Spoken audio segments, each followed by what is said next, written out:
est bizarre, au moment où Adolum va vouloir danser là, le baba va tomber, boum. C'est la partie là, moi Dieu m'a dit. C'est bizarre. Donc apprêtez-vous. Bientôt, il y a des gens qui vont danser de joie. Mais juste quelques temps après, frère, le meilleur promoteur, c'est le Saint-Esprit. Quand le Saint-Esprit te fait ta promotion, même là où on ne pense pas qu'on peut te voir, tu vas arriver là-bas. Est-ce que vous savez combien de chaînes de télévision qui m'invitent de venir faire des émissions avec eux? Frère, je vous dis, ça dépasse 10 chaînes. Que ce soit en Afrique, en Europe. Des gens me proposent des émissions spéciales. Même il y a des blancs qui viennent, ils veulent écrire des livres sur moi, ils font des documentaires. Quand ils ont entendu d'autres choses, ils sont venus, ils ont vérifié. Il y a une femme blanche qui est venue.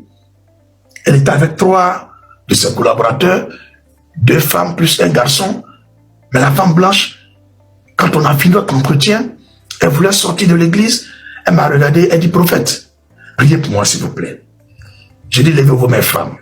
Quand la dame blanche a levé ses mains, j'ai relâché l'onction de Dieu. Elle est tombée, boum. Les 3 là sont venus la soulever. Quand elle s'est levée, elle dit, pour lui là, c'est vrai, que depuis je suis né, je ne suis jamais tombé. Pas une prière quelconque. Elle dit, même elle a été dans les programmes de Bénin, des Américains, au Nigeria, même Tibi Yoshua, elle n'est pas tombée. La femme là m'a regardé comme ça. Elle a dit, on se reverra. Si vous êtes d'accord pour faire le documentaire et le livre sur vous, je reviendrai à Abidjan. Et puis elle est partie. Mais si je ne te dis pas ça, est-ce que toi tu sais ça? Si je ne te dis pas ça, est-ce que tu sais ça? Nous on a décidé de rester à Bobo, là où le Seigneur nous a appelés. C'est pas parce qu'on est bête. Pas parce qu'on ne sait pas ce qu'on veut. Laissez les gens nous dénigrer. Laissez les gens nous critiquer. Leur jalousie là, ça ne peut pas diminuer l'onction qui est sur ma vie. Leur critique, leur dénigrement ne peut rien diminuer. Je ferai toujours ce que Jésus-Christ m'a demandé. Et puis j'aimerais juste dire quelque chose à 2-3 personnes. Vous qui venez au sein de l'église Christ Family Ministries pour prier là, et que c'est des gouvernants, des dirigeants qui vous ont envoyé là-bas là. Vous fatiguez, hein? Vous êtes bêtes. Vous n'avez rien à votre tête. Je vous connais avant que vous allez arriver. Je vous vois avant que vous allez arriver. Ce que je fais à vous là, c'est semblant. Vous voyez que il y a vidéo, il y a caméra, je garde vos images. Quand le jour du homme me donne l'occasion, je vais mettre ça sur YouTube, à vos noms. Est-ce que vous me connaissez bien? Allez leur dire, on peut aller faire nos bêtises dans d'autres églises. Mais prophète Kabobola, pardonnez-moi aux personnes qui ne peuvent pas partir. Si tu ne crois pas, non. Après que j'ai fini mon direct, ça là, le dimanche qui vient là, prends tes conneries de pied là, viens là-bas encore. On va te filmer. Je vais manifester une option terrifiante sur toi. Tout ce qu'on t'a envoyé là, tu vas dire. Des conneries comme ça, vous êtes assis parmi nous. Il y a d'autres, même c'est des femmes, des vendues comme ça, des filles de vipères. Et il y a des gens qui n'ont pas l'esprit cause à eux. Je vous connais, vous tous. Hein. Vos conneries, vous faites là, je suis au courant. Hein. Je sais tout. Hein. Si tu crois que tu es garçon, viens encore. Après mon direct là, dimanche là, s'il y a quelqu'un, un gouvernant, un dirigeant envoyé dans mon ministère, que je n'ai pas dénoncé publiquement, c'est que je ne suis pas prophète. Si vous avez bête en bas de vous, kiki en bas de vous, venez encore. Des conneries comme ça, vous faites appeler chrétien. Allez-y, priez votre Dieu conneries. Hein. Ils ne sont même pas chrétiens même. Et bêtises comme ça. Je vous attends. Tout à l'heure, je prie, le Seigneur me dit, sonne la lettre sur ça. Et puis, mets fin à ça. Désormais, tu les dénonces. Le silence est fini. Si tu ne crois pas, viens. Bêtises comme ça. Au Romains chapitre 8. Ce qui est bizarre, au moment où Adolum va vouloir danser là, le baba va tomber, boum. C'est la partie là, moi, Dieu m'a dit. C'est bizarre. Donc, apprêtez-vous. Bientôt, il y a des gens qui vont danser de joie. Mais juste quelques temps après, ils vont pleurer. Mais ils vont pleurer dans leur gorge. Ils ne pourront pas faire sortir. Pourquoi? Si je t'ai rien dit, ne dis rien. Tu as compris? C'est depuis ce jour que je ne parle pas. Mais une fois que mon vieux père me donne OK, je parle en même temps. Vous avez vu le prophète, n'est-ce pas, le pasteur qui s'est marié dernièrement là? Sans pitié, j'ai parlé. Parce que Dieu m'a dit sa pensée. Si tu n'as rien dit, il faut te taire. Si tu n'as rien dit, il faut te taire. C'est bien compris? Actuellement, il y a plein d'hommes de Dieu. Ils font les directs, ils font des révélations. Taisez-vous, regardez-les. Quand l'élection va finir là, et puis Ado sera encore président là, c'est là que vous allez voir les faux prophètes et les faux pasteurs. C'est pas ce que tu as dit. Maintenant, l'autre côté, ce qui est bizarre, au moment où Ado lui va vouloir danser là, le baba va tomber, boum. C'est la partie là, moi Dieu m'a dit. C'est bizarre.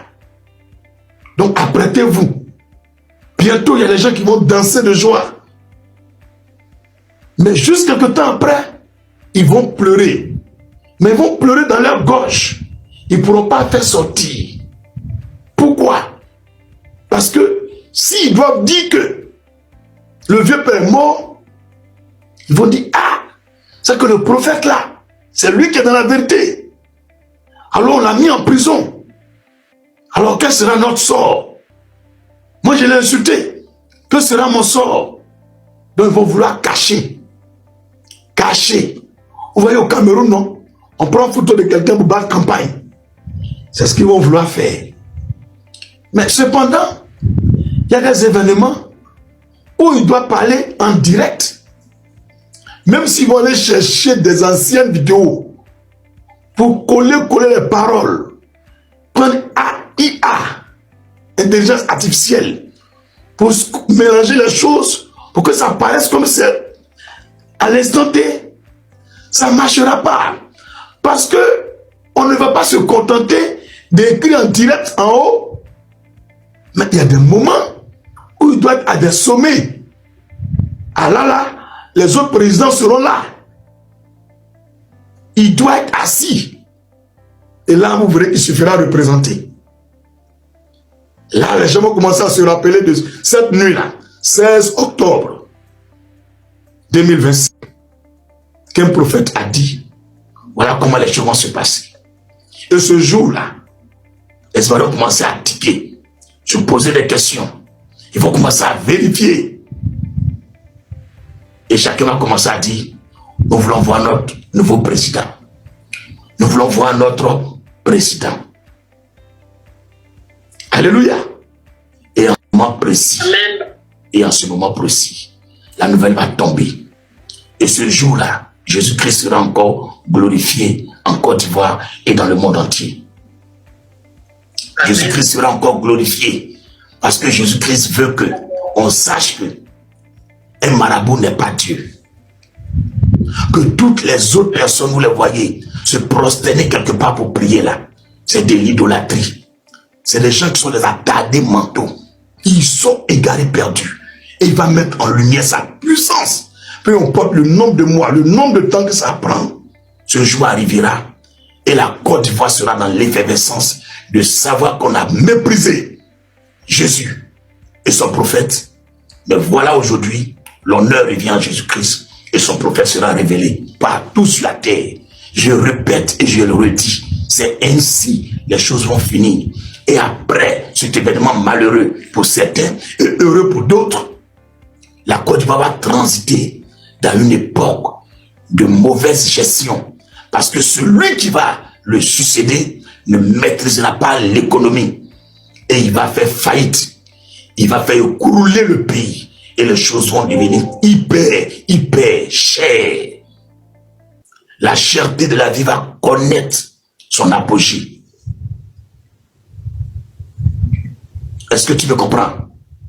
Mais Dieu, dans sa grâce, a suscité la lumière.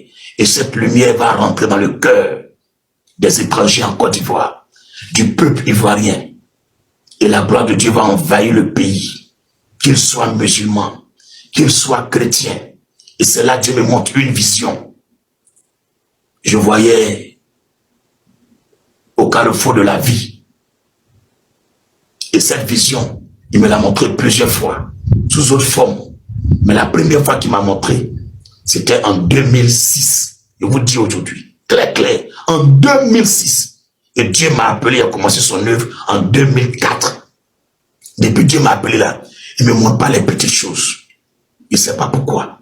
Quand il me montre les choses, c'est sur des stars, des vedettes, des grands, des présidents, des rois, des nations. J'écris tout, je garde là. Il y a des livres que j'écris. Il y a des choses que j'écris. Et tous les jours, j'appelle une, deux personnes, je leur fais savoir ce que Dieu m'a dit. Est-ce que depuis que vous me voyez prêcher, vous avez vu auprès de moi, bien dans ma famille, quelqu'un venait dire ce qu'il dit est faux? Il y a toujours un ou deux témoins. Je ne suis pas bête. Hein? Et puis j'écris la date et je mets le nom. Que celui-là, je lui ai dit, mais je lui ai dit de ne pas répéter à quelqu'un. Si ce n'est pas moi-même, le jour que Dieu me donne l'ordre de le dire aux nations, si je ne l'ai pas dit, tais-toi, observe et regarde. Je ne suis pas un fou. Hein? Je ne suis pas un idiot. C'est moi-même qui ai choisi la part de l'humilité et du silence total, de l'écrasement. Parce que je veux aller loin avec Dieu. Je ne suis pas bête. Je ne suis pas bête. C'est moi. On m'a donné une voiture. En 2013, avec clé de voiture, plus une maison, juste derrière Cap Nord. Et puis j'ai refusé. Si vous ne savez pas cela, je vous dis aujourd'hui. On m'a donné une voiture, plus une maison, et le Seigneur me dit, l'heure n'est pas encore arrivée. Couche-toi au temple ici. Il dit, hein? Il dit, couche-toi. D'accord. Deuxième fois, au niveau de Génie 2000, Faya, on m'a donné moitié d'une villa pour faire église. Le Seigneur me dit, sors. Si je vous donne ce témoignage, c'est pour que mes frères et mes soeurs, qui sont excités par le langage politique, d'envahir les rues, de livrer la poitrine, afin de délivrer la Côte d'Ivoire par leur force, c'est une grosse erreur. C'est une erreur et une arnaque. Moi, en tant que serviteur de Dieu, épris de paix, épris d'amour, investi de l'autorité divine, je conseille l'abstinence à ce genre d'acte. Abstenez-vous de cela.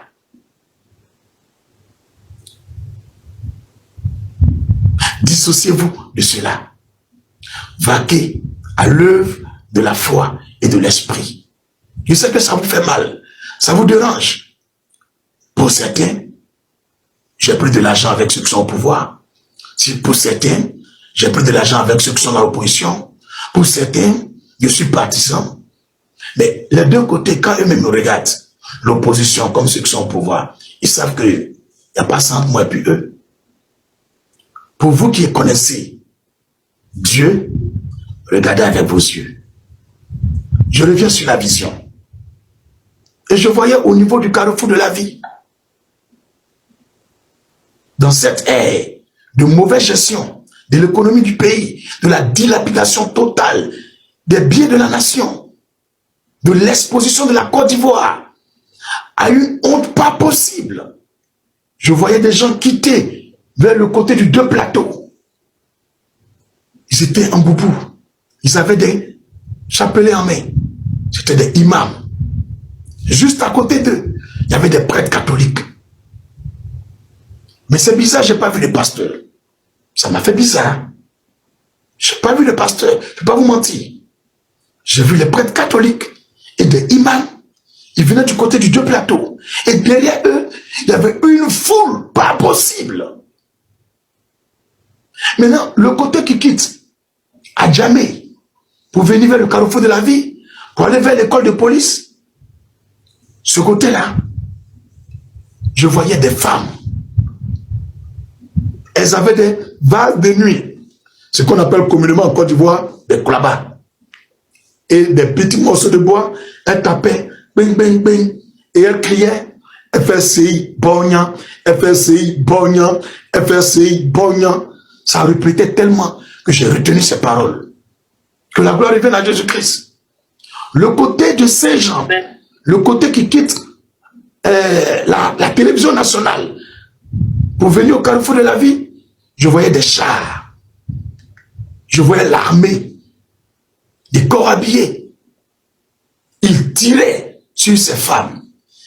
Ils tiraient sur les pasteurs, et comme on appelle, sur les prêtres et les imams. Et parmi les imams, il y a un marabout qui a dit, les enfants, c'est bon, calmez-vous. Les enfants, c'est bon, calmez-vous.